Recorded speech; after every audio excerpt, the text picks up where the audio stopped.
Halo guys, kita akan belajar tentang kriteria dalam memilih pasangan hidup menurut cara pandang iman kekristenan. Yang pertama, komitmen terhadap pertumbuhan pribadi. Guys, inilah kriteria utama yang perlu ada dalam diri calon pasangan hidup kita jika kita mampu menemukan seseorang yang memiliki komitmen terhadap pertumbuhan pribadinya, berarti guys telah meraih separuh dari pernikahan yang bahagia. Jenis masalah apakah yang paling sering dihadapi oleh para pasangan? Yang satu mau maju, yang satunya tidak mau.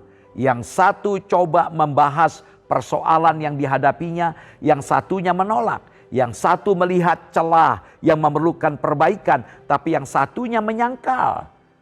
Komitmen terhadap pertumbuhan pribadi itu artinya si dia bersungguh-sungguh terhadap firman Tuhan dan gaya hidup yang saleh. Si dia benar-benar yakin bahwa Alkitab adalah sumber iman satu-satunya. Dia meyakini secara mutlak kekuatan firman Tuhan. Dia bersedia hidup menurut apa yang diajarkan Alkitab, seperti kasih, pengampunan, penerimaan, saling menghormati, kehidupan berkeluarga dan sebagainya. Yang kedua, si dia bersedia dibantu dan menerima bimbingan. Bantuan itu bisa berupa buku-buku, kaset khotbah, seminar-seminar, dan bila perlu konseling pribadi. Amsal 12 ayat 1 berkata, untuk belajar Anda harus bersedia diajar. Tidak ada hubungan yang langgeng apabila salah satu pasangan menolak mencari bimbingan jika diperlukan.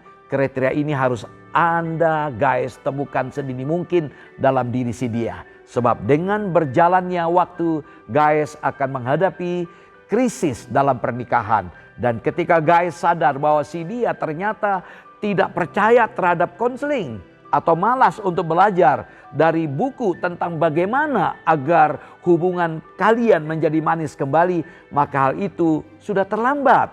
Yang ketiga, si dia harus menyadari kelemahan dan masalah emosinya. Sungguh bahaya terlibat dengan seseorang yang tidak menyadari kelemahannya dan area yang rawan masalah. Tidak ada kebohongan yang lebih menyesatkan daripada saya baik-baik saja, saya tidak bermasalah, jangan khawatir. Yakobus 5 ayat 16 berkata, agar kita dipulihkan dari segala luka yang menyakitkan, kita perlu saling mengakui kesalahan kita dan saling mendoakan.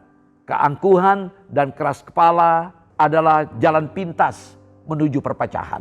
Yang keempat, si dia harus memiliki target pribadi yang real, yang nyata untuk berubah. Dan kata lain, kita dapat melihat secara spesifik perubahan positif yang terjadi pada dirinya dari waktu ke waktu. Betapa pentingnya menemukan seseorang yang bukan hanya rindu untuk bertumbuh, tapi sungguh-sungguh melakukannya. Seorang yang tegas beriman, berani menghadapi ketakutannya, memperbarui pikirannya, dan berdoa untuk perubahan.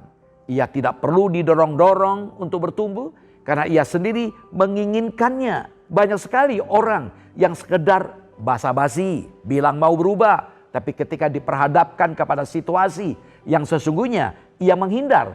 Bagaimana guys akan berubah dalam 5 tahun mendatang? Bagaimana dengan sifatmu yang harus dibuang? Karakter ilahi apa yang guys rindu untuk dikembangkan? Setiap kita perlu bertumbuh dalam karakter, bukan hanya sebagai orang Kristen, tapi juga sebagai seorang pribadi. Oke guys, kita jumpa lagi besok. Tuhan berkati.